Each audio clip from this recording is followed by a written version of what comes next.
저는 남편과 4년을 연애했습니다. 그 시간 동안 우리는 서로를 충분히 안다고 믿었고, 그래서 결혼이라는 결정을 내리는데 주저함이 없었어요. 하지만 결혼 후에 그 믿음이 천천히 무너지는 걸 느꼈습니다. 특히 남편이 오직 시댁만을 챙기는 모습을 볼 때마다 저는 점점 지쳐갔어요. 이혼은 단순히 왜 친정은 안 챙기고 시댁만 챙기냐는 감정에서 비롯된 결정이 아니었습니다. 제가 친정 일에 신경을 쓰면 너는 아직도 부모에게 의존하느냐며 고개를 저었던 사람이 정작 본인은 몰래 시댁에 큰돈을 보냈다는 걸 알게 되었을 때 그 실망은 이루 말할 수 없었습니다. 남편은 빚을 내서까지 시댁 일에 발벗고 나섰고 그 과정에서 제게 숨긴 일들이 차곡차곡 쌓여가고 있었어요. 결국 그는 본인의 선택이 얼마나 큰 실수였는지를 몸소 겪어야 했고 저 역시 그제야 이 결혼이 나에게 어떤 의미였는지를 다시 돌아보게 되었습니다. 결혼을 준비하던 그때로 돌아가면 우리는 가진 게 많지 않았어요.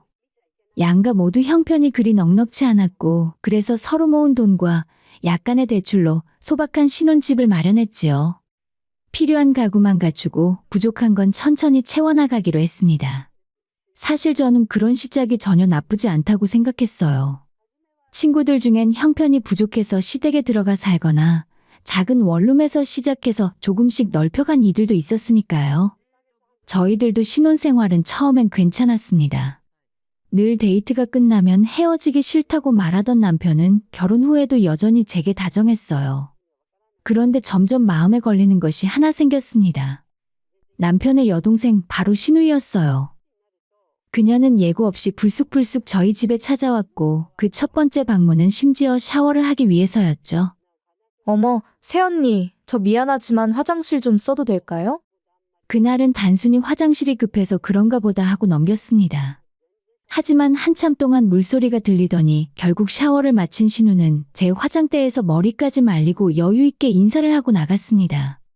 듣자 하니 시댁의 오래된 빌라는 화장실이 너무 낡아 곰팡이도 피고 바퀴벌레도 나온다고 했죠. 그래서 씻으러 오게 됐다는 말에 남편도 저도 뭐라 하진 않았습니다. 하지만 이런 일이 하루가 멀다 하고 반복되면 이야기는 완전히 달라집니다. 신우는 저희가 없는 날에도 빈집에 샤워를 하러 찾아왔고 집에 사람이 없다고 하면 그냥 돌아가는 게 아니라 집 앞에서 전화를 걸어 비밀번호를 알려달라 했습니다. 급한 사정은 이해하지만 아무리 그래도 서로 간의 예의라는 것이 있지 않을까요? 어느 날은 우리가 외출한 사이에 들어와 샤워를 한 뒤 욕실은 엉망이 돼 있었고 냉장고에서 음료수를 꺼내 페트병채로 한 모금 마신 후에 식탁 위에 놓고 갔으며 심지어 안방 화장대에 제 기초 화장품에도 손을 댄 흔적이 있었습니다. 그제야 저는 남편에게 단호하게 말했죠. 다음부터는 이런 일이 절대 없도록 해달라고요. 며칠 뒤에 친정엄마가 시댁 식구들을 초대하고 싶다고 하셨습니다. 결혼 후 처음으로 양가가 한자리에 모이는 자리였고 저와 남편은 이른 아침부터 친정에 가서 엄마를 도왔습니다. 수저를 놓고 반찬을 정리하고 하나하나 마음을 다해서 준비했어요. 그리고 마침내 시부모님과 신우가 도착했죠. 이 만남은 앞으로 어떤 의미로 남을지 모르겠지만 그날만큼은 다 함께 웃으며 식사하고 싶었습니다. 하지만 저는 마음속 깊은 곳에서 어떤 불편함이 자꾸만 올라오는 걸 느꼈어요. 단순히 신우 때문만은 아니었습니다. 어쩌면 그것은 그동안 제가 꾹 눌러왔던 결혼 때문에 참고 있었던 우라가 치밀어 오르는 걸지도 모르겠더라고요.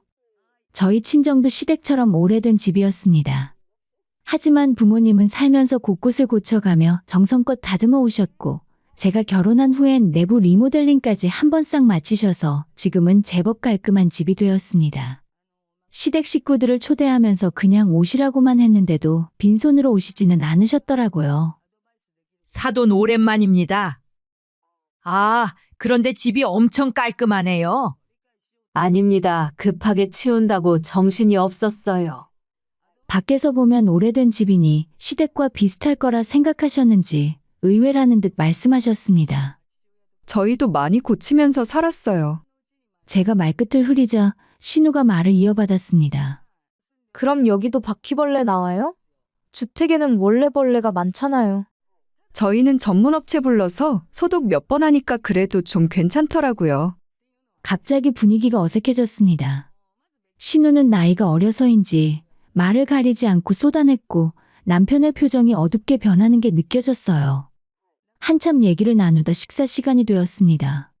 엄마가 정성껏 차린 음식에 다들 감탄했고, 특히 엄마의 손맛은 동네에서도 소문이 자자했기에 그 칭찬이 무색하지 않았습니다.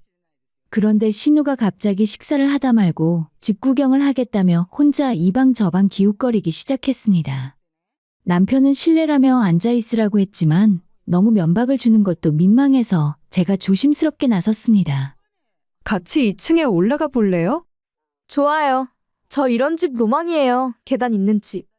혹시나 또 방마다 문을 열고 다닐까 싶어 아예 제가 함께 2층까지 올라가 테라스까지 안내했습니다. 테라스는 자그마한 공간이었지만 햇살이 좋아 기분 좋은 곳이었습니다. 와, 대박. 오빠 위에 테라스 있어. 그만 돌아다니고 얌전히 좀 앉아 있을래? 집 구경 좀 더 하고 싶은데. 적당히 좀 하고 앉지? 그렇게 식사를 마치고 모두 나설 준비를 하던 중 남편이 신우에게 갑자기 짜증을 냈습니다. 너 꼭 이런 자리에서 그렇게 행동했어야 했냐? 사람들 다 있는데 민망하게. 뭐가 민망해? 그냥 집 구경한 건데. 됐어, 그만하자. 분위기가 묘해졌습니다. 저는 남편이 단순히 신우에게 화가 났던 게 아니라 시댁과 친정이 비교되는 상황 자체에 불편함을 느낀 것 같았어요. 집으로 돌아온 남편은 여전히 풀리지 않은 표정으로 냉장고에서 맥주를 꺼내 마셨습니다. 술도 잘 못 마시면서 왜 그래? 내 동생 때문에 자꾸 화가 나. 장인어른 장모님 앞에서 너무 쪽팔려. 왜 그렇게 생각해? 집 구경할 수도 있지. 사람이 다 똑같은 거야. 없는 티 내면 무시받게 돼. 남편의 말은 점점 감정 섞인 독백처럼 흘러나왔습니다. 저는 더 말을 이어가면 싸움으로 번질 것 같아서 조용히 주말을 넘겼어요. 며칠 후에 남편이 전화를 걸어 말했습니다. 오늘 퇴근하고 바로 우리 엄마 집으로 와. 왜? 무슨 일 있어? 그냥 엄마가 같이 저녁 먹자고 하셔. 늘 시댁에 가자고 하면 마지못해 따르던 남편이 언제부턴가 오히려 먼저 시댁에 가자고 하는 날이 많아졌습니다. 그리고 저에게 서운하다는 말도 자주 하더라고요. 주말인데 부모님 모시고 바람 좀 쐬자. 나 이번 주 내내 야근했잖아. 주말에는 좀 편하게 쉬고 싶어. 서운하네. 넌 바쁘다고 안 오고 난 혼자 부모님 모시고 식사하라고? 며느리로서 같이 좀 챙기면 안 돼? 불평불만을 늘어놓는 바람에 어쩔 수 없이 함께 나섰지만 남편이 말한 목적지는 다름 아닌 시댁이었습니다. 자기야 어디 가는 줄 알았는데 또 시댁이야? 나가면 괜히 돈 쓰고 고생인데 그냥 집에서 밥 먹고 쉬자. 남편은 편하게 누워 TV를 보며 쉬었지만 저는 어머님과 함께 밥을 차리고 과일까지 준비했습니다. 그 시간 동안 저는 왜 나만 고생하고 나만 노력해야 할까 하는 생각이 떠나질 않았어요. 남편은 친정과 점점 거리를 두는 반면 시댁에는 점점 더 가까워지고 있었습니다. 친정에 뭔가 해드리려고 하면 남편은 돈이 아깝다며 싫은 기색을 노골적으로 드러냈어요. 1,000만 원이 적은 돈도 아니고 그냥 안 된다고 해. 딱 일주일만 쓰고 주신다고 하셨어. 지금 당장 급하대. 결혼했으면 이제 본가랑 독립해서 살아야지. 너는 장모님 장인어른이 뭐 해달라 하면 다 들어줄 거야? 말이 점점 날카로워졌고 저는 결국 조용히 제 결혼 전 적금을 깨서 친정에 1,000만 원을 드렸습니다. 금방 돌려주신다 했고 제 돈으로 드리는 건데 문제될 일은 아니라고 생각했어요. 하지만 남편은 그 일조차 쉽게 넘기지 않았습니다. 그날 이후 남편은 친정에 간다고 하지 않더라고요. 예전엔 시댁에 갈 때마다 저를 꼭 데리고 가려 했던 사람이 이제는 저희 친정 얘기만 나와도 표정부터 시큰둥했습니다. 결국 저 혼자 다녀오겠다고 하면 괜히 늦게 온다며 시비 섞인 말투로 묻곤 했습니다. 지금 대체 몇 시야? 9시 반, 그리 늦지도 않았잖아. 아니, 내 저녁은 어떡하라고 지금 와? 장모님이 자기 좋아하는 음식 해놨다며. 그런데 왜 빈손이야? 내가 먹을 건 안 챙겨왔어? 진짜 너무하네. 맛있는 건 지들끼리만 먹고 말로만 사위지. 사위가 집에서 혼자 굶고 있는 걸 알면 뭐라도 싸주셔야 되는 거 아니야? 잠깐만, 뭐? 지들? 당신 지금 말 다 했어? 남편의 말보다 먼저 그 단어 하나에 가슴이 철렁했습니다. 미안, 그건 내가 잘못 말했어. 순간 말이 헛나온 거야. 남편은 급히 사과했지만 이미 마음 한구석의 상처는 남았습니다. 아무리 말이 헛나왔다고 해도 그런 표현이 나왔다는 건 어딘가에 불만이 쌓여 있었다는 뜻이니까요. 사실 저는 친정에 자주 가지도 않았습니다. 주말 하루 아니면 명절이나 생신, 기념일이 전부였어요.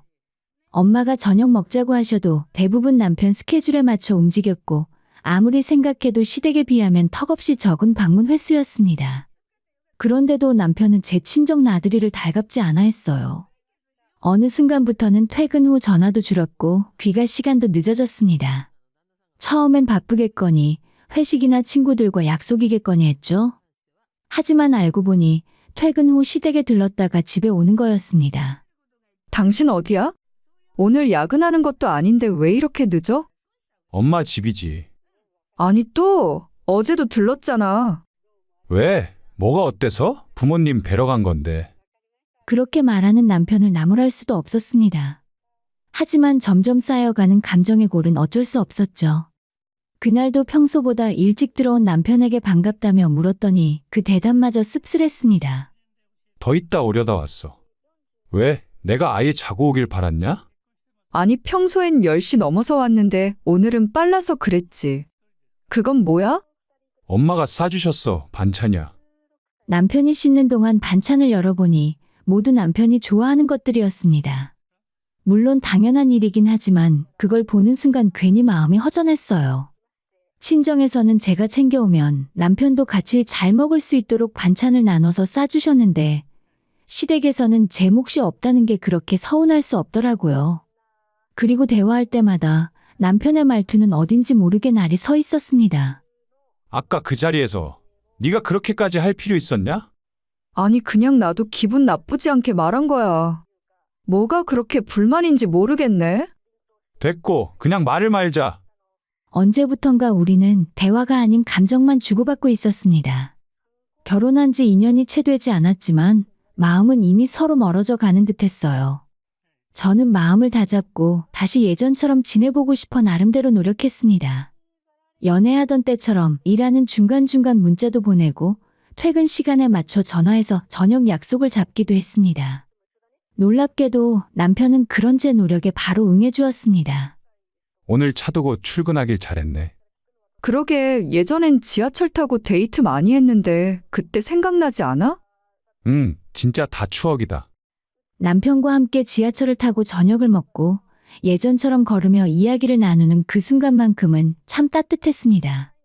잠시나마 우리 사이에 흐르던 냉기가 거치는 듯한 기분이 들더라고요.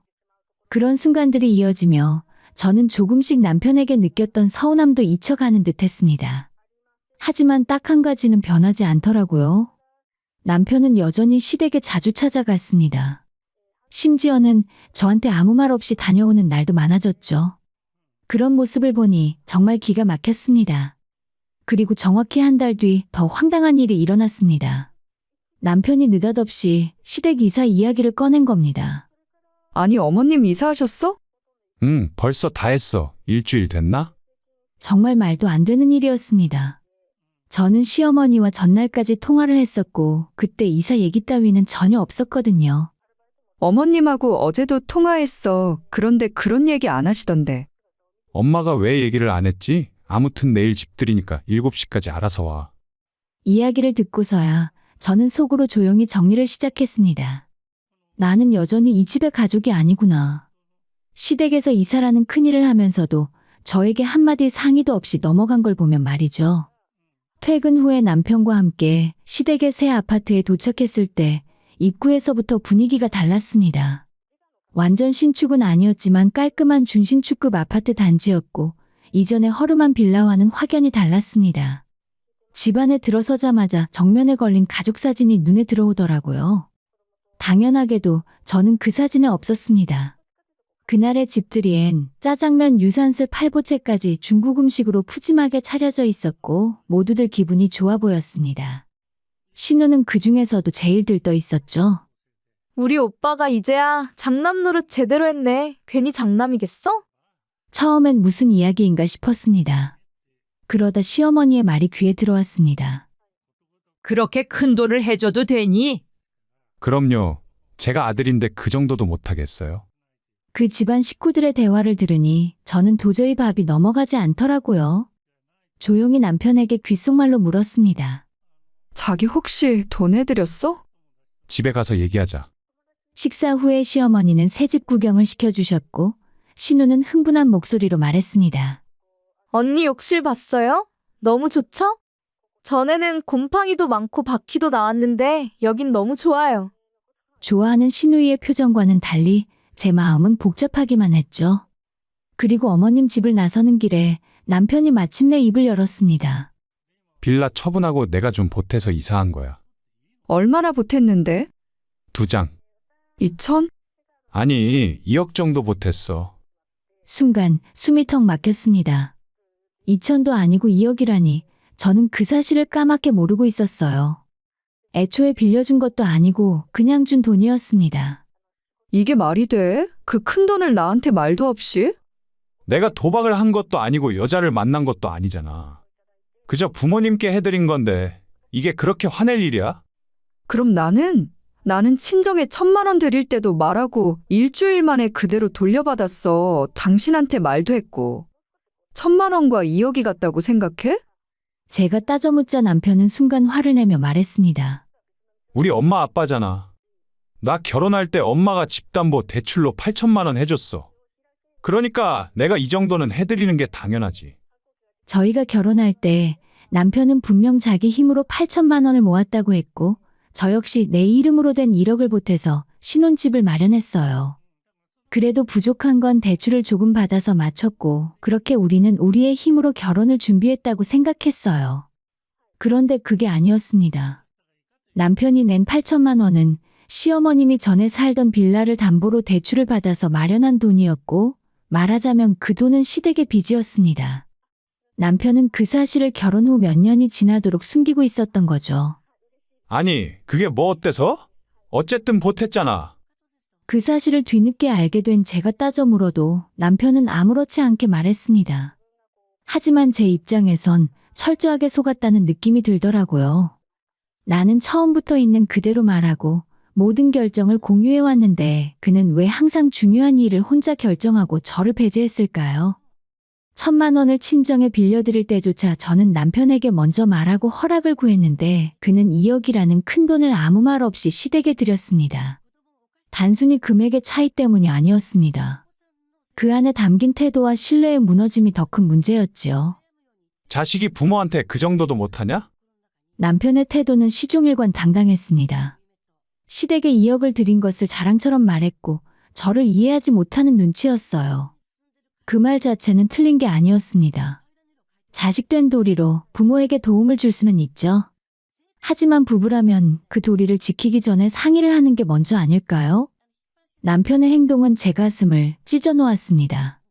우리는 부부였고 서로의 가족이 이제는 우리 가족이라 생각하며 살아왔는데 남편의 입에서는 여전히 벽이 느껴졌어요. 너와 나로 나뉘는 말들.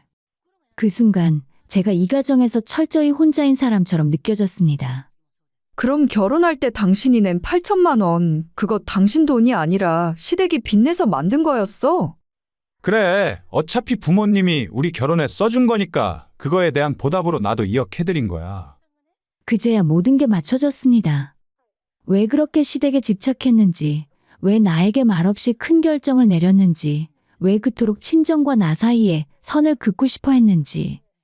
남편은 시댁에 진 빚을 사랑으로 포장하고 있었지만 실은 자신이 지켜야 할 가정보다도 시댁을 우선순위에 두고 있었던 것입니다. 그날 이후 저는 남편의 어떤 말도 쉽게 믿을 수 없게 되어버렸어요. 이 사람이 나와 결혼한 게 아니라 시댁의 아들과 결혼한 건 아닐까. 불씨는 작은 균열처럼 시작되었지만 금이 가고 나면 그 틈은 점점 벌어지게 마련이었습니다. 그런데 어디서 났어? 2억이나 되는 그 돈, 당신한테 그만한 돈이 있었어? 남편은 제 질문에 처음엔 아무 말도 하지 않았습니다. 제 눈을 피하며 몰라도 돼. 라는 말만 되풀이했습니다. 그 말이 더 이상했어요. 단순히 금액이 큰 게 아니라 말조차 꺼내기 껄끄러운 그 돈의 출처가 뭔지 저는 계속 물었습니다. 그러다 마침내 내뱉은 말. 그냥 빌렸어, 친구한테. 순간 등골이 서늘해졌습니다. 남편의 말 속 친구가 누구인지 저는 금방 알 수 있었으니까요. 친구? 당신 설마 대부업한다는 그 친구는 아니지? 남편의 친구 중 대부업체를 운영하는 친구가 있었어요. 제가 결혼 전부터 만나본 적이 있었고 무언가 늘 깔끔하지 않은 느낌을 주던 사람이었습니다. 아니나 다를까 남편은 그 친구에게서 2억을 빌리면서 어설픈 계약서 하나만 들고 있었습니다. 그리고 그 이자율은 상상 이상이었습니다. 그야말로 폭탄이었죠. 이게 뭐야? 이자가 월 2%? 연이자 24%야? 2억이면 이자만 1년에 5천만 원 돈이잖아? 그런 건 신경 쓰지 마.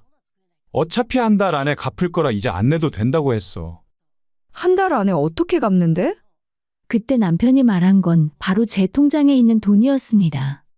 남편은 결혼할 때 저희가 서로 공인인증서를 공유하고 통장을 함께 열람하기로 했던 걸 이용해서 제 돈이 있는 걸 알고 있었던 거죠. 자기 그 돈 있잖아. 그걸로 갚자. 믿을 수 없었습니다.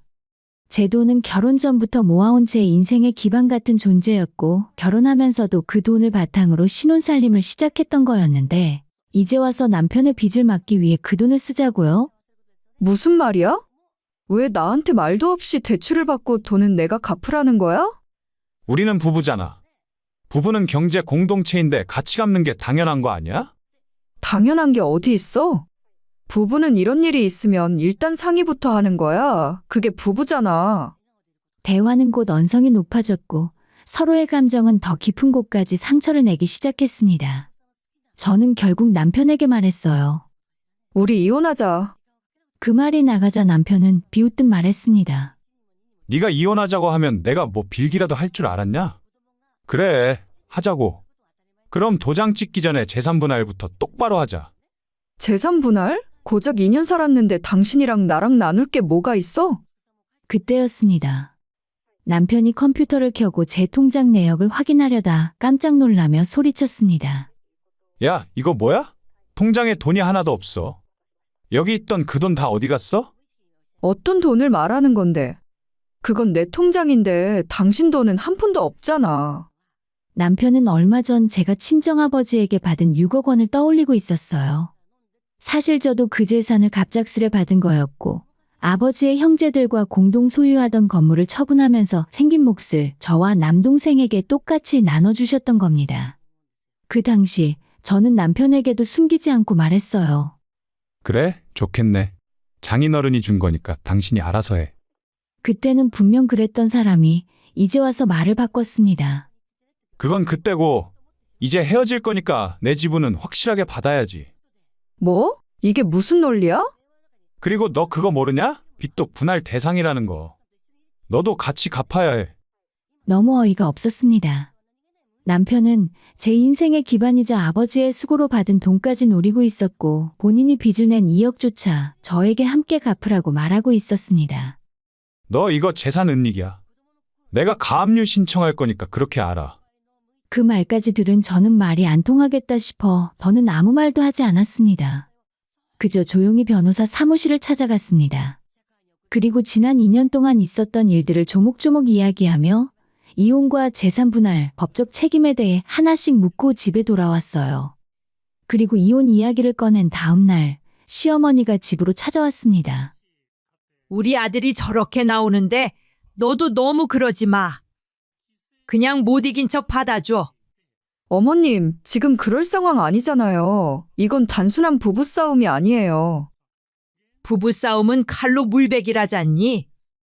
다른데 돈 쓴 것도 아니고 그저 부모한테 쓴 거야. 그걸 가지고 이렇게까지 해야겠니? 그렇게 단순한 문제가 아니에요. 저 몰래 대부업에서 2억이나 되는 돈을 빚을 지고 갚을 생각도 없이 제 돈을 끌어다 쓰려 했던 사람이에요. 앞으로 또 그럴지 어떻게 알아요? 아유, 이제는 안 그러겠지. 그렇지, 아들. 엄마, 제가 똑같은 실수를 왜 또 하겠어요? 이젠 걱정 마세요. 그 대답을 듣는 순간 웃음도 눈물도 나오지 않았습니다. 말이 통하지 않는다는 걸 뼈저리게 느꼈어요. 저는 그 길로 집을 나왔고 변호사를 통해 이혼 소송을 정식으로 준비했습니다. 남편은 제가 정말 소송까지 할 줄은 몰랐는지 처음엔 아무 대응도 하지 못했습니다. 재판 가면 어차피 5대5야. 끝까지 큰 소리를 쳤지만 현실은 완전히 달랐습니다. 남편과의 결혼 생활은 2년 남짓 공동 형성된 재산도 없었고 오히려 금전적으로 따지자면 제가 훨씬 더 많은 기여를 한 상황이었습니다. 신혼집 대출도 거의 제가 감당했고 생활비조차 제가 먼저 나설 때가 많았으니까요. 재판 결과는 당연히 저에게 유리하게 흘러갔습니다. 남편은 본인의 지분이 없다는 사실을 받아들이지 못하고 마지막까지도 저에게 그런 빚이라도 같이 갚아달라며 어처구니 없는 말을 했습니다. 심지어 시어머니는 이혼 후에도 전화해서 욕을 퍼붓고는 이런 소리를 하더라고요. 너 이제라도 내 아들한테 사과하면 없던 일로 해줄게. 우리 아들 저렇게 빚쟁이 만들어 놓으니 좋냐? 저는 조용히 대답했습니다. 그러길래 돈이 무섭다는 걸 알고 조심하셨어야죠. 그리고 저를 친딸처럼 생각하셨다면서 왜 어머님 집에 걸린 가족 사진엔 저만 빠졌던 걸까요? 그 말에 시어머니는 잠시 멈칫하더니 이렇게 말했습니다. 그건 그래. 이참에 다시 찍자. 다 같이 찍으면 되잖아. 어머님의 대답을 듣고 소름이 끼쳤습니다. 이미 이혼한 며느리에게 가족 사진을 다시 찍자고 말하는 그 태도, 그 무신경함과 자기중심적인 시선이 너무도 명확하게 느껴졌어요. 그리고 얼마 지나지 않아 대부업을 하던 남편 친구에게서 전화가 왔습니다. 재수 씨, 이 자식 왜 이렇게 연락이 안 돼요? 분명 재수 씨한테 돈 있다고 했거든요. 저희 이혼했어요. 그리고 그 돈에 대해서는 저는 전혀 모르는 일입니다. 다시는 그 일로 연락하지 마세요. 결국 일이 터지고야 말았어요. 2억이라는 큰 돈을 대부업에서 빌려서 이자까지 붙으니 감당할 수 없는 수준이 되어버린 겁니다. 전 남편은 결국 저를 다시 찾아오기 시작했습니다. 회사 앞에서 퇴근 시간 맞춰 기다리다가 마침내 눈앞에 나타났을 땐 이런 말을 꺼내더라고요. 나 지금 너무 힘들어. 딱 300만 원만 빌려주라. 진짜 갚을게. 이번 달 이자 낼 돈도 없어. 저는 전 남편에게 단호히 말했습니다. 당신한테 줄 돈 없어. 그리고 돈이 있다고 해도 이제는 빌려줄 이유도 없잖아. 그래도 몇 번이고 반복해 나타났고 급기야 친정까지 찾아오는 일이 생겼습니다. 그날 아빠가 직접 나서서 해결하셨어요. 평소 조용하신 아빠가 정말 무섭게 화를 내시고 나서야 전 남편은 2번 다시 제 앞에 나타나지 않았습니다. 며칠 후에 남편의 친구에게서 문자 한 통이 도착했습니다. 연체가 이렇게 계속되면 가압류 들어가고 집경매도 넘어갑니다. 아무리 친구라도 법대로 할 수밖에 없습니다. 그 문자를 보며 저는 이렇게 생각했어요. 부모님을 위하는 마음, 그건 이해할 수 있습니다. 하지만 그 마음을 무모함과 무책임으로 포장해선 안 되겠죠. 이제 저는 친정으로 돌아와서 부모님과 함께 지내고 있습니다. 처음엔 죄송하고 마음이 복잡했지만 시간이 지나면서 부모님도 말씀하시더라고요. 이렇게라도 잘 끝내서 다행이다. 그 사람 옆에 있었으면 너만 계속 고생했을 거야.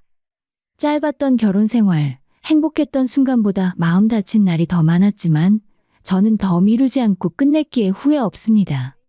앞으로는 저를 더 아끼고 스스로에게 떳떳하게 살 수 있는 삶을 살아가고 싶습니다.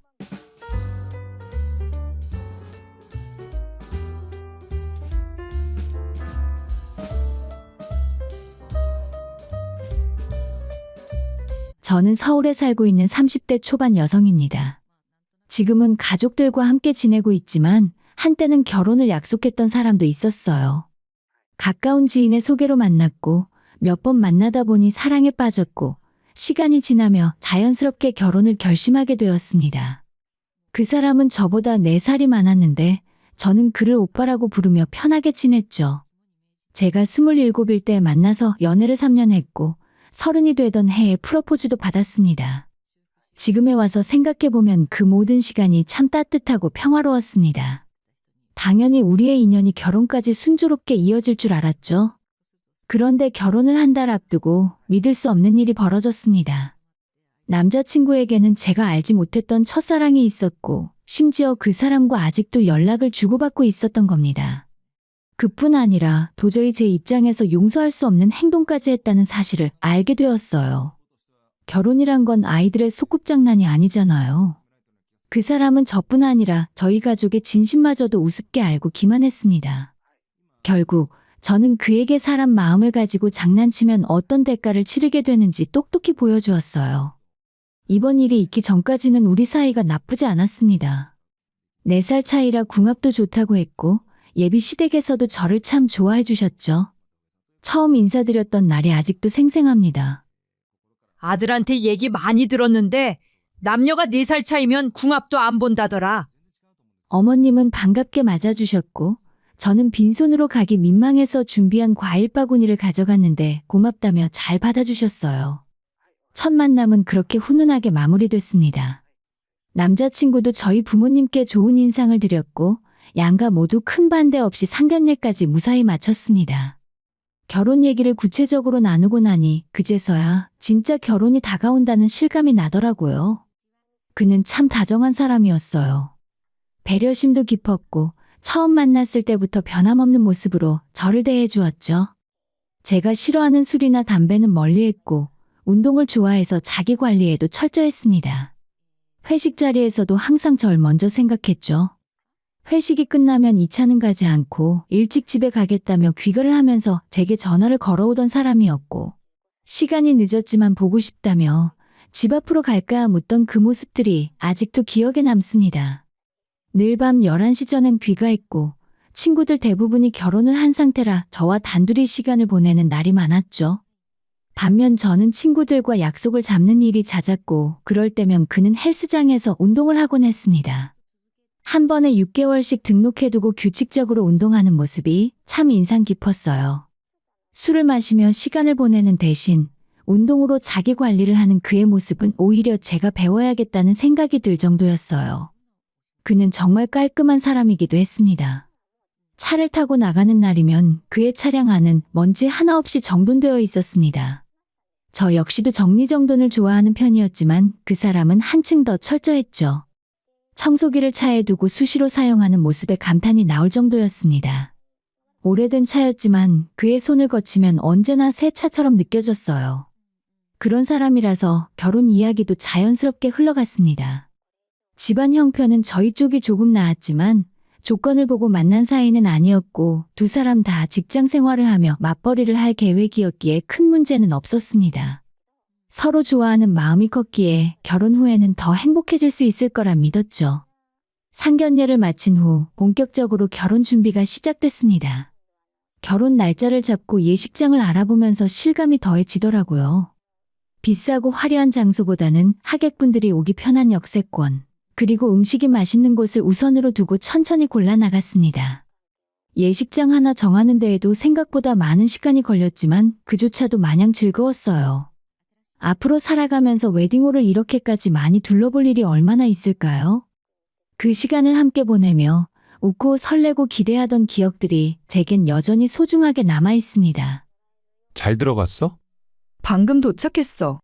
오늘 많이 걸어서 그런가 다리가 좀 아프다. 그래도 재미있었잖아. 재미있었어. 웨딩홀을 보니까 나 오빠랑 빨리 결혼하고 싶어졌어. 준비할 게 왜 이렇게 많은 거야? 나도 그래. 오늘 많이 걸어서 피곤하긴 하다. 난 먼저 씻고 쉬어야겠어. 너도 오늘은 일찍 자. 어차피 결혼을 하기로 한 이상 하루라도 빨리 결혼하고 싶었어요. 하지만 예식장 말고도 챙겨야 할 게 참 많더라고요. 하지만 이미 저보다 먼저 결혼을 한 친구들 말로는 준비 과정이 나중엔 다 추억으로 남는다 하길래 기분 좋게 하나하나 해나갔습니다. 평일에는 회사에 출근하느라 바빴고 주말이면 남자친구와 함께 여기저기 예식장도 보고 스튜디오며 드레스며 부지런히 발품을 팔았어요. 그렇게 정신없이 시간이 흘렀고 결혼 준비는 어느덧 거의 마무리되어 갔습니다. 그리고 며칠 뒤 저는 남자친구에게 정식으로 프로포즈까지 받았어요. 솔직히 말하면 저는 그런 이벤트를 별로 좋아하지는 않았어요. 풍선의 꽃다발, 분위기 잡는 연출 같은 게 왠지 우리 사이에 어색하기만 했거든요. 그래서 결혼을 약속하고 난 뒤에도 프로포즈 안 해도 돼. 몰래 준비하지 마. 라고 몇 번이나 말했었죠. 하지만 그는 결국 작게나마 준비를 했더라고요. 오빠 뭐야? 우리 이런 거 안 하기로 했잖아. 그래도 결혼하는데 그냥 넘어갈 순 없잖아. 대신 비싼 건 준비 못했어. 내가 비싼 선물 바란 줄 알아? 그래도 고마워. 이거 다 직접 준비한 거야? 응. 힘들었지만 사실 친구들도 좀 도와줬어. 그날 우리는 새끼손가락 걸고 약속했어요. 결혼 후에도 지금처럼 연애하는 기분으로 잘 살자고. 프로포즈까지 받고 나니 진짜 결혼하는구나 한 번 더 실감이 나더라고요. 그런데 준비 과정에서 가장 중요한 집 문제가 남아 있었어요. 남자친구는 처음부터 자기가 집을 마련하겠다고 했었죠. 저는 굳이 남자가 집을 해와야 한다고 생각하진 않았고 오히려 반반 부담하자고 제안했었습니다. 하지만 그 사람은 좋은 집은 아니어도 내 힘으로 마련하고 싶어. 그래야 남자로서 체면이 설 것 같아. 라고 하면서 고집을 부리더라고요. 결국 그의 사촌형이 외국으로 나가며 혼자 살던 빌라를 사게 넘기겠다는 얘기를 듣고 거기를 신혼집으로 정하자는 말을 하더군요. 위치는 다소 애매했고 제 입장에서 대중교통도 불편했지만 어찌됐던 둘 다 차가 있었고 상황이 여의치 않으면 않는 대로 일단 적응해 가자고 생각했습니다. 직접 집을 보러 갔을 때 내부는 아담하고 괜찮아 보였어요. 20평대지만 신혼 초에는 오히려 아늑해 보여서 나쁘지 않다고 느꼈어요. 그런데 부모님 생각은 달랐습니다. 빌라를 함께 보고 온 날에 아버지가 조심스럽게 말씀하시더군요. 집은 그냥 우리 쪽에서 하자. 아빠가 볼 때 그 집은 너무 오래됐고 주변 환경도 마음에 걸린다.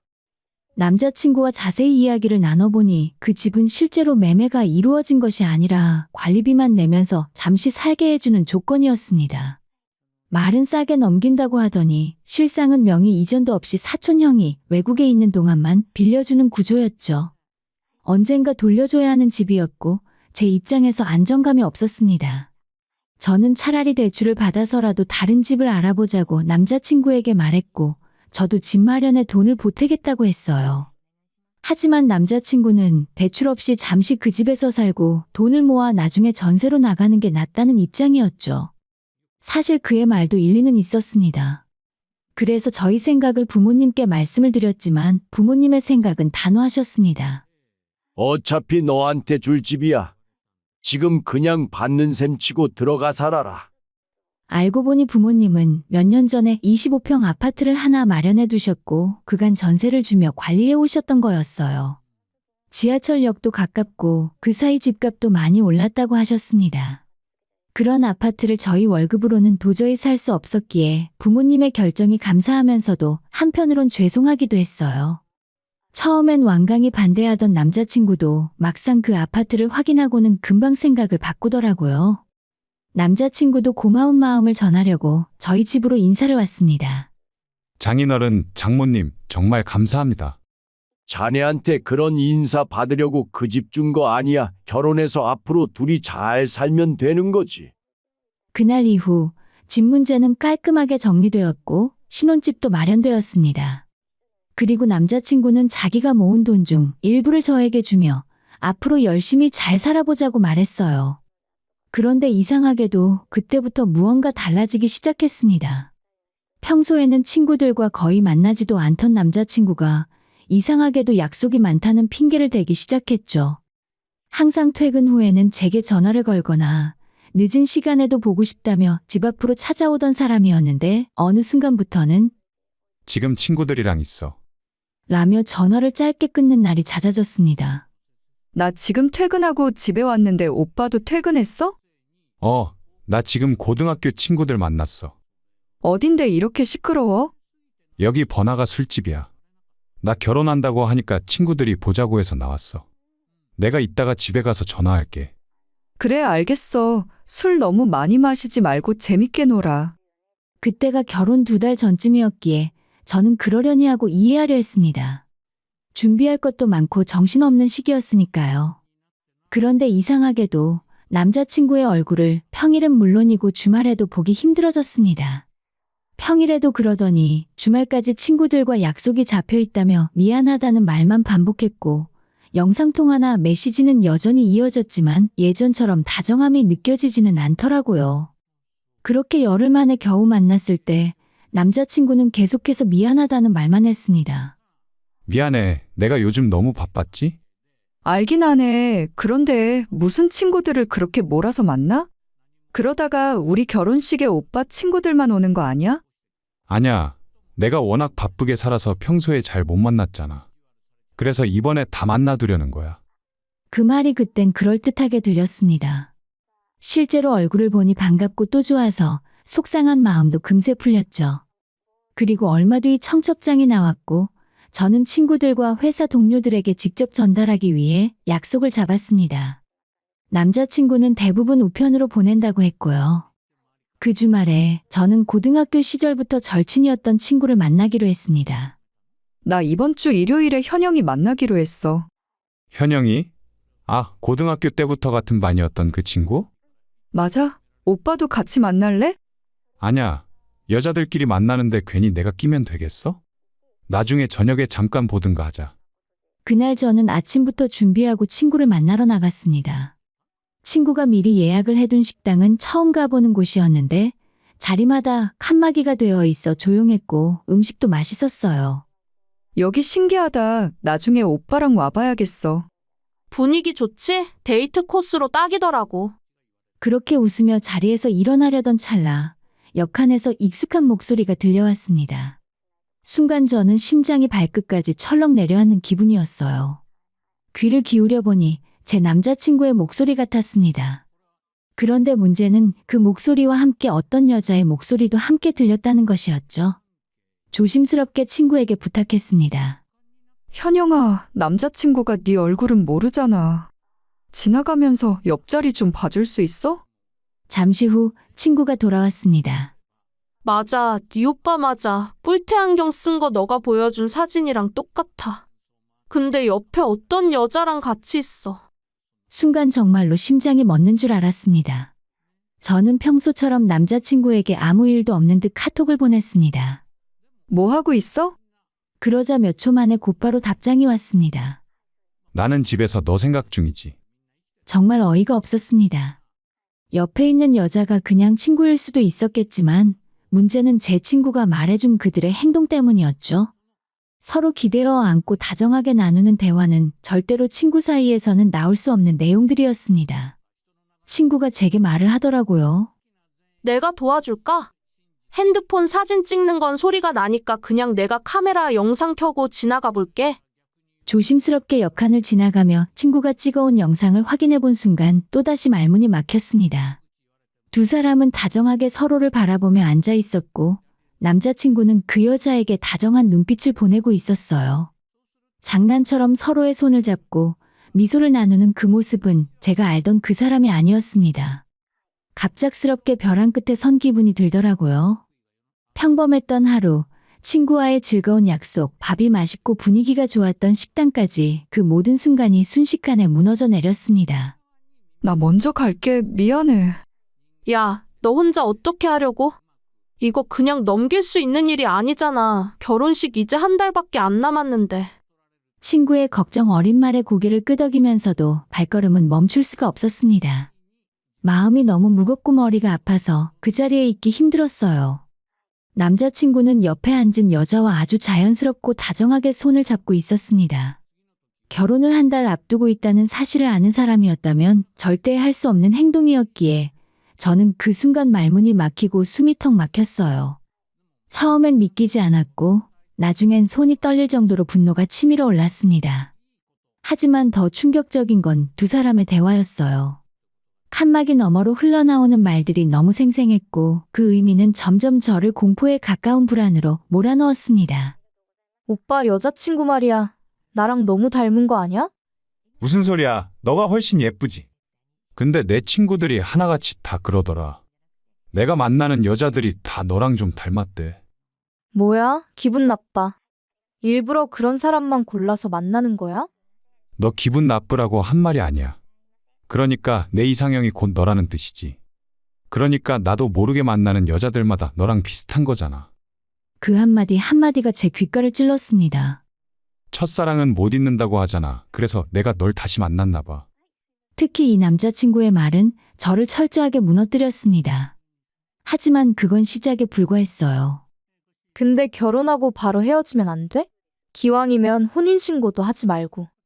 그건 안 돼. 그래도 혼인신고는 해야지. 그럼 그 여자랑 얼마나 살다 헤어질 건데? 최소 1년은 같이 살아야 돼. 그래야 이혼하면서 몇 억은 뜯을 수 있지. 그 순간 저는 온몸에 소름이 돋았습니다. 이게 현실이 맞는지, 내 인생에 벌어지고 있는 일이 맞는지 믿기지 않았어요. 남자친구는 결혼을 돈벌이 수단처럼 여기고 있었고, 저라는 사람은 단지 이용 대상일 뿐이었던 겁니다. 화를 참을 수 없었지만 친구가 저를 말려서 속으로 분을 삭힐 수밖에 없었어요. 지금 홧김에 당장 들이닥치면 아무 증거도 못 남겨. 그럼 네가 너무 억울하잖아. 친구 말이 맞았습니다. 저는 간신히 마음을 다스리고 조용히 집으로 돌아왔고 그날 밤 친구와 통화하면서 또 한 번 마음을 다잡았습니다. 너 아직도 지금 이 결혼 그대로 하려는 거 아니지? 당연하지. 이 결혼은 절대 못해. 그럼 더더욱 증거가 필요해. 네 잘못도 아닌데 왜 너만 다 잃어야 해? 그렇게 저는 아무렇지 않은 척 남자친구에게 전화를 걸었습니다. 자기야, 오늘 친구는 잘 만났어? 이제 막 집에 왔어. 오빠는 하루 종일 뭐 했어? 나? 그냥 하루 종일 집에 있었지.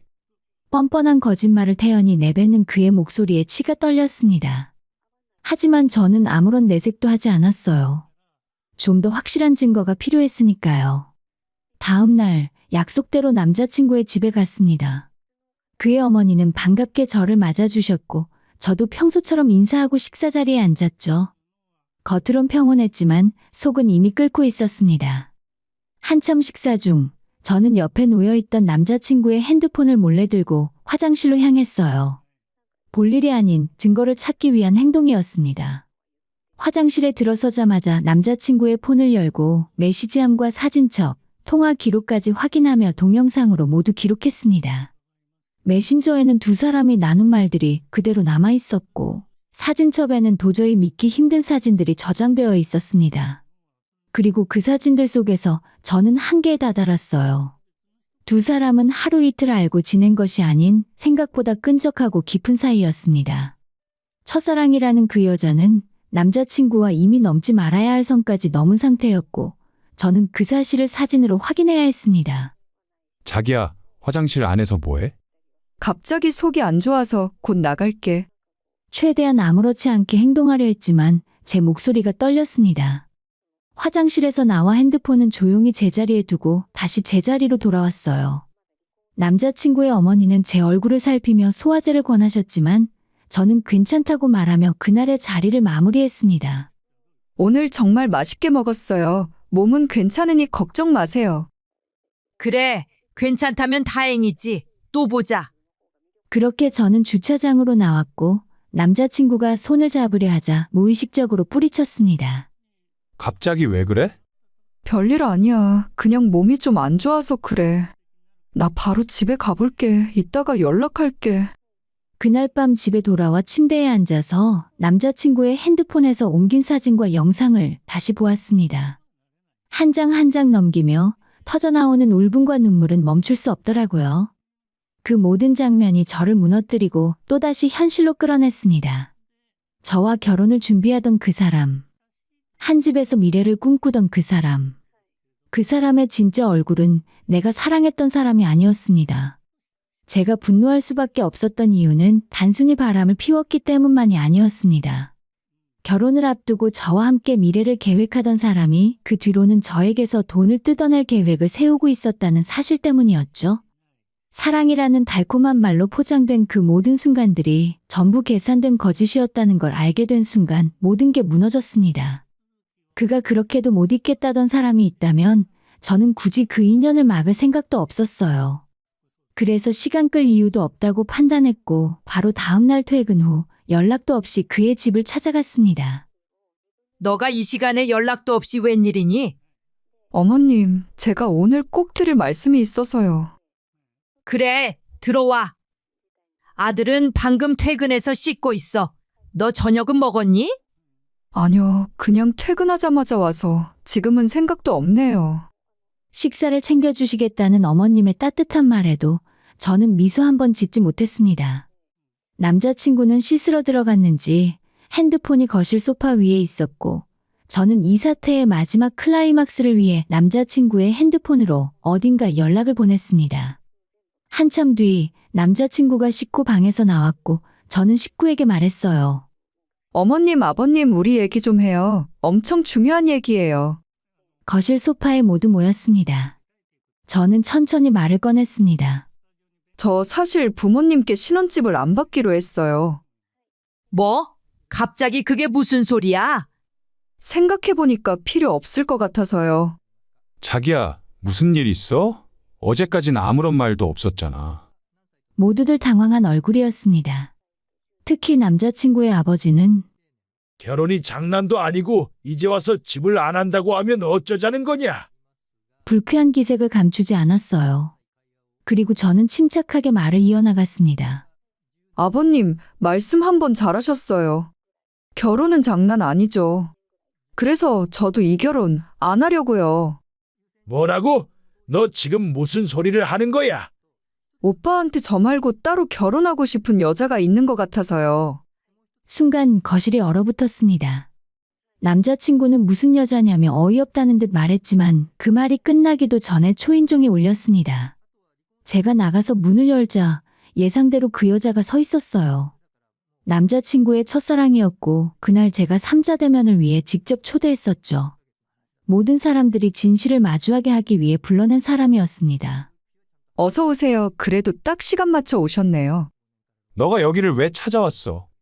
어머님, 아버님, 제가 아까 말씀드렸던 오빠가 너무 결혼하고 싶어 한다던 바로 그 여자분이에요. 그제야 남자친구는 상황이 이상하다는 걸 알아차렸고 자기 핸드폰을 찾기 시작했습니다. 그리고 그 사람은 다급한 목소리로 말했죠. 내가 언제 그 여자를 오라고 했다고? 오빠가 아까 나한테 톡 보냈잖아. 집에 아무도 없으니까 빨리 오라고. 다들 어처구니가 없어 말을 끝까지 잇지 못하고 있었고 그 혼란의 한복판에서 저는 조용히 입을 열었습니다. 사실 그 메시지 제가 보냈어요. 그쪽이 오늘 여길 와주셔야 진실을 마주할 수 있을 것 같았거든요. 그때부터 거실은 폭풍이 몰아친 듯한 분위기가 되었습니다. 남자친구의 부모님도 모든 상황을 다 파악한 듯 아무 말 없이 조용히 앉아 있었고 남자친구 혼자 억울한 척하며 말했습니다. 그냥 우연히 길을 걷다가 마주친 거야. 그래서 반가워서 연락 몇 번 한 거고. 나 얼마 안 있으면 결혼한다고 미리 말도 했어. 남자친구의 그 말에 그 여자가 차분히 말했습니다. 아니요, 오빠가 먼저 저한테 연락했어요. 결혼 앞두고 마음이 복잡하다면서요. 그리고 제 입에서는 결정적인 폭탄이 떨어졌습니다. 똑바로 이야기해요. 내가 오빠랑 결혼하면 돈 뜯어내고 이혼해서 당신들 둘이 살자고 했잖아요. 그 말 한마디에 거실은 숨소리 하나 들리지 않을 만큼 조용해졌습니다. 남자친구는 곧바로 저를 향해 소리를 질렀습니다. 말 조심해. 너 지금 그게 무슨 말이야? 저는 담담하게 말했습니다. 내가 다 들었어. 며칠 전 두 사람이 식당에서 이야기 나누는 거. 이미 녹음도 했고 동영상까지 있어. 그게 오빠의 진심이었어? 그 순간 남자친구의 얼굴에서 핏기가 싹 가셨습니다. 그리고 이 사태를 지켜보다 못한 그의 어머니가 조용히 입을 열었어요. 너 정말 이렇게까지 해야 했어? 남자친구의 첫사랑이란 그 사람은 울먹이며 말했습니다. 난 진짜 몰랐어요. 그냥 이 사람이 먼저 연락했고 결혼하기 전에 잠깐 불장난하는 건 줄 알았다고요. 남자친구는 화를 내고 그 여자는 울먹거리는 상황 속에서 저는 마지막 마무리를 위해 제 핸드폰에 옮겨놓은 사진과 동영상들을 남자친구의 부모님께 보여드렸죠. 이게 대체 뭐냐? 세상에, 이 사진이 언제적이야? 바로 지난달이에요. 여기 보시면 날짜도 있잖아요. 남자친구 어머니는 사진을 보며 혀를 내둘렀고 아버지는 자리에서 벌떡 일어나 이 자식이 미쳤구나, 미쳤어. 라며 소리쳤습니다. 도대체 둘이 무슨 사이야? 이게 무슨 짓이냐? 남자친구의 어머니는 뒷목을 잡고 그대로 소파에 주저앉았습니다. 아버지 역시 얼굴이 벌겋게 달아올라 더 이상 아무 말도 하지 못했죠. 그리고 그 자리를 마지막으로 저는 파혼을 공식 통보하고 집을 나왔습니다. 이전에 남자친구가 다른 여자를 만났다는 사실을 알았을 때도 그 여자가 다름 아닌 첫사랑이라는 사실을 알았을 때도 심지어 제게서 돈을 뜯어내려 했다는 말을 들었을 때도 눈물이 나진 않았어요. 하지만 그날 밤 집으로 돌아오는 길에 터져나오는 눈물은 멈출 줄을 몰랐습니다. 그 사람을 진짜 좋아했기 때문에 결혼하고 싶었던 제 마음은 처음부터 진심이었거든요. 하지만 사람의 진심이 이렇게까지 철저히 짓밟힐 수 있다는 걸 처음 알았습니다. 집에 돌아와 저희 부모님께 이 모든 사실을 말씀드렸을 때 두 분 모두 적잖은 충격을 받으셨어요. 아버지는 차라리 결혼하기 전에 이 모든 사실을 알아서 다행이라며 도리어 제 마음이 걱정된다고 하셨죠. 네가 받았을 충격이 더 클 텐데 이젠 잊고 마음 다잡자. 사람 잘못 만난 거야. 하지만 저는 그냥 조용히 이대로 끝내고 싶지 않았습니다. 오히려 이왕이면 끝까지 가겠다는 생각이 들었어요. 결혼 준비에 들어간 비용과 위자료, 그리고 양가 가족들에게 입힌 정신적 피해까지 잘못을 저지른 인간이 책임을 지게 해야겠다는 결심을 했으니까요. 그 일이 있고 며칠 후, 저는 남자친구에게 전화를 걸어 나한테 사과할 생각 없냐고 물었어요. 그런데 연락을 받은 남자친구는 전혀 반성하는 모습이 없었습니다. 오히려 사과는커녕 저에게 화를 내며 말이 안 된다고 했습니다. 야, 내가 전 여친을 잠깐 만난 건 사실이야. 근데 그게 그렇게 죽을 죄는 아니잖아. 헤어지면 남인데 내가 너한테 결혼 비용도 주고 위자료도 줘야 한다고? 미쳤냐? 말하는 태도 하나하나가 역겹기까지 했습니다. 그래서 저는 조용히 전화를 끊고 모든 내용을 문자로 정리해서 보냈어요. 예식장 계약금, 미리 예약해둔 신혼여행 패키지 비용, 청첩장과 웨딩사진 스튜디오 비용 등등 지금까지 크게 작게 쓴 돈만 수천만 원이 넘었습니다. 그러자 문자를 확인한 그는 또 전화를 걸어왔습니다. 받기는 싫었지만 무슨 궤변을 또 늘어놓는지 들어보자는 마음으로 받았어요. 너가 이렇게까지 일을 크게 벌인 거야. 이 결혼 먼저 깬 건 너잖아. 그러니까 취소 수수료는 너가 내야지.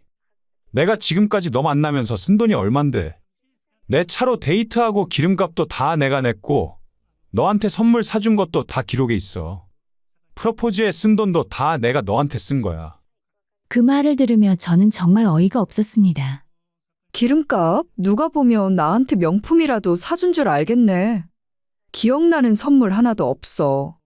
그는 자기 말이 안 통하자 마지막엔 어디 누가 이기나 해보자. 전화를 끊었습니다. 하지만 저는 벌써 결과를 알고 있었죠. 이건 누가 봐도 제가 이기는 싸움이었습니다. 며칠 뒤 남자친구에게서 다시 전화가 걸려왔어요. 말투는 조금 달라졌지만 여전히 정신은 못 차린 듯한 이야기만 했습니다. 상식적으로 생각해봐. 우리가 언제 약혼식이라도 했냐? 약혼한 일이 없는데 파혼이라는 건 말이 안 되잖아. 전 남자친구가 마지막으로 꺼낸 말은 결국 고작 그 수준이었습니다. 이틀 동안 생각해낸 게 그 말이라니 한숨이 절로 나왔죠. 이미 결혼식장 계약했고 예물도 주고받았어. 신혼집도 우리 아빠 명의에서 내 명의로 바꿨고. 이 정도면 약혼 관계로 인정돼. 모르면 변호사한테 물어보던가. 그리고 나는 결혼 비용 청구는 물론 정신적인 위자료까지 청구할 거니까 그렇게 알아. 무슨 위자료야? 처음엔 그런 말은 없었잖아. 그건 나보다 네가 더 잘 알겠지. 너가 그 여자랑 뭐라고 다녔는지 입장 바꿔서 내가 너처럼 그랬다고 해봐. 너는 충격 안 받았겠어? 그렇게 저는 예정대로 파혼 소송을 진행했습니다. 결혼 준비를 하며 들어간 비용 내역은 전부 영수증과 계좌 이체 내역이 있었기 때문에 명확했고 법원은 당연히 모든 책임을 남자친구에게 묻는 판결을 내렸어요. 처음부터 끝까지 자기만 아는 이기적인 사람이었고 마지막까지 한치도 달라지지 않았습니다. 만약 단순히 서로 마음이 식어서 헤어진 것이라면 저도 굳이 이런 싸움을 하지는 않았을 거예요. 하지만 그는 바람을 피웠고 저를 이용해 돈까지 뜯어낼 계획을 세웠습니다. 이건 결코 그냥 넘어갈 문제가 아니었어요. 결과적으로 저는 결혼 준비 비용은 물론이고 예물 반환까지 판결을 받았고 정신적 피해에 대한 위자료 1,500만 원도 인정받았습니다. 하지만 고작 그런 돈의 문제가 아니었어요.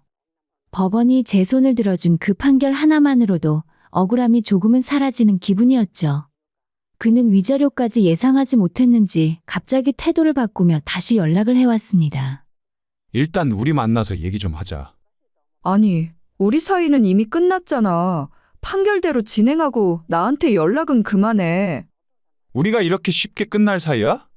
나 너한테 정말 진심이었어. 진심인데도 그런 짓을 했으면 내 입장에서는 더 무섭지. 나는 하늘이 도운 거라고 생각해. 너랑 결혼했으면 얼마나 끔찍했을지 상상만 해도 소름 돋아. 또 전화하려면 위자료 입금하고 해. 며칠 후 남자친구의 부모님이 저희 부모님께 찾아와 정중히 사과하셨습니다. 저희가 자식을 잘못 키웠습니다. 눈물까지 보이며 고개를 숙이셨을 때 저는 그분들을 원망하지 않았어요. 모든 건 단지 그 사람의 선택과 행동 때문이었으니까요. 얼마 뒤 위자료까지 모두 입금된 걸 확인한 후 저는 전 남자친구의 연락처를 완전히 차단해버렸습니다. 앞으로 우연이라도 마주치고 싶지 않았으니까요. 저는 한 번 파혼했다고 해서 인생이 끝났다고 생각하지 않았습니다. 울고불고 하기보단 빨리 잊고 털어내기 위해 노력하며 아무 일 없었던 사람처럼 지냈어요. 시간이 지나면서 주변에서 제가 파혼한 것에 대해 안 좋게 말하는 사람도 있었습니다. 하지만 그런 말에 휘둘리지 않았어요. 저를 응원해주는 사람들, 이해해주는 사람들, 저를 지지해주는 사람들이 훨씬 더 많았습니다. 지금은 누구를 다시 만나 연애를 하거나 결혼하고 싶은 생각은 없습니다. 그저 가족들과 따뜻한 시간을 보내고 일하며 스스로에게 충실한 지금이 저는 참 좋더라고요.